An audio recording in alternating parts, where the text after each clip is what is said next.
মুসলিমিন রাহাতিল আশিকিন যাবতীয় প্রকারের দুঃখীকে সিনাতে লাগিয়ে মহান আল্লাহ পাকের পথিক বানানে वाला रोने वालाদেরকে হাসানে वाला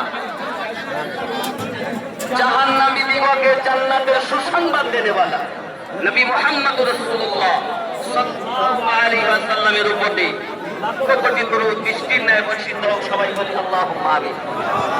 বাবাজি আওয়াজ আমরা জানি বাবরি মসজিদ শিলান্যাসের পর এই তৃতীয় জুম্মা, প্রথম জুম্মা গেছে, সেকেন্ড জুম্মা, এটা তৃতীয় জুম্মা। জনস্রোত জনজোয়ার বয়েছে, কয়েক লক্ষ লক্ষ মানুষের জমায়েত। সেই চিত্র আপনাদেরকে দেখাচ্ছি। মঞ্চে আছে হুমায়ুন কবির সাহেব এবং কলকাতা হাইকোর্টের বিশিষ্ট আইনজীবী অ্যাডভোকেট হাবিবুর রহমান এবং দূর দূরান্ত থেকে আসা আগত মানুষ। আর মুর্শিদাবাদের সরজমিনে সেই বাবরি মসজিদ যিনি শিলান্যাস করে দেখিয়েছেন তিনি আমার নারায়ে তাকবীর। বাবরি মসজিদ, বাবরি মসজিদ, এই বাবরি মসজিদের জন্য আমরা জীবন দিতেও রাজি। আমরা রাজনীতি প্ল্যাটফর্ম করবো না, আল্লাহর ভয় করবো জায়গাতে, কিন্তু আল্লাহর ভয় মসজিদের পক্ষে আমরা পৃথিবীর মুসলমান এক হয়ে আছি। হ্যালো, দিতে পারবেন বলুন। আজ বিভিন্নভাবে দুশমনের দলেরা, মসজিদের বিরোধী এবং রাজনীতি প্রান্তের মানুষেরা আমাদের ভাইজানকে হুমকি দিচ্ছেন এবং মসজিদের কাজটাকে যাতে শুরু না করতে পারেন তার বিভিন্ন পরিকল্পনা তারা করছেন।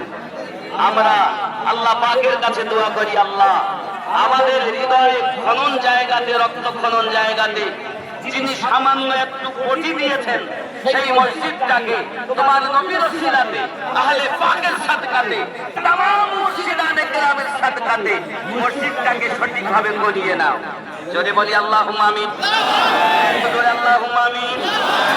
আজ যতদিন ভাইজান ইসলামের উপরে ঠিক মসজিদের দিকে আছেন, রাজনীতির জায়গায়, কিন্তু মসজিদ হবে আল্লাহর কাছে, আল্লাহর বিধান কোরআন ও হাদিসের দায়রাতে। ঠিক কিনা বলে? আমরা পাশে না থাকবো, আমরা এখন আছি, থাকবো, প্রয়োজনে অর্থ দিয়ে সাহায্য করছি, প্রয়োজনে রক্ত দিয়ে সাহায্য করবো। রাজি আছেন কিনা বলে? শুধু বাংলাদেশ, ইন্ডিয়া বলে নয়, এ বাংলাদেশে কয়েকদিন আগে গেলাম, সেখানেও একই কথা। আজ মুর্শিদাবাদের সরজমিনে হুমায়ুন সাহেব বলেছেন কি উনি মসজিদ করতে পারবেন না, উনি বলেছেন এতটা সিট দিলে তাই করব। আমি বলছি এগুলো তোমাদের পরিকল্পনা, আসলে মসজিদটা করার ওনার স্বপ্ন আল্লাহ পাক আমাদের মাধ্যমে একজনকেই পছন্দ করতেছেন, তিনি আমাদের হুমায়ুন সাহেব।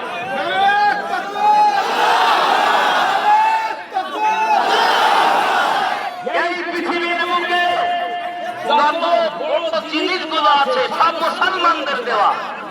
ঠিক কিনা বলুন? একজনকে তো সামনে আসতেই হবে, আর তিনি এসেছেন, এসে পৃথিবীর বুকে ছায়া জাগিয়েছেন, মুসলমানদেরকে কান্না চোখে হাসি ফুটিয়েছেন, তিনি আমাদের হুমায়ুন সাহেব। ঠিক কিনা বলুন? বাপজি আমার, কেউ মনে করছেন রাজনীতি প্ল্যান্টে বুঝি মসজিদ হবে না। আর ভাইজান কখনো আমার সঙ্গে কথা হয়, হুজুর আমি আল্লাহর ভয়কে হাত বাদ করি, প্ল্যান্টে নয়, আমি চাই আল্লাহর ভয় করতে।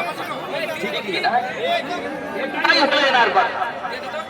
আপনারা দূর দূরান্ত থেকে এসেছেন, আল্লাহ পাকের শুকরিয়া জ্ঞাপন করি যে আপনাদের এই কদমের ধুলি, আপনাদের এই দান আল্লাহর দরবারে কবুল হোক। আল্লাহ আপনাদের সকলে মনের বাসনা পূর্ণ করুক। সবাই বলে আল্লাহুম্মা আমিন। আরো জোরে আল্লাহুম্মা আমিন। বাবাজি আমার, পৃথিবীতে যদি কেউ মসজিদ করে তাহলে জান্নাতে সে নিজের ঘর তৈরি করে। যদি বলুন না সুবহানাল্লাহ। প্যারা নবী সাল্লাল্লাহু আলাইহি ওয়াসাল্লাম বলেন, মসজিদ শুধু বানায়নি, আল্লাহর ঘরের জন্য কেউ 1 টাকা দিয়েছে তার জন্য বহাল হবে। প্যারা নবী নূরুন আলা নূর নবী সাল্লাল্লাহু আলাইহি ওয়াসাল্লাম যেদিন মিরাজে গেলেন, জান্নাতের কাছে গিয়েছেন, জান্নাতের দারুদেশে হযরত ইদ্রিস আলাইহিস সালামের সঙ্গে দেখা। আল্লাহর নবী হযরত ইদ্রিস পয়গম্বর বলেন, ইয়া রাসূলুল্লাহ, ইয়া হাবিবাল্লাহ, আমি জান্নাতে 5000 বছর ধরে আছি, একটা জান্নাতের গলি এখনো ভ্রমণ করে শেষ করতে পারিনি। ইয়া রাসূলুল্লাহ, ইয়া হাবিবাল্লাহ, যেখানেই যাই আপনার উম্মতের মহাল আমি ইদ্রিস নবী দেখতে পাই। যারা নবী বলেন তাদেরকে দেখতে পাচ্ছি।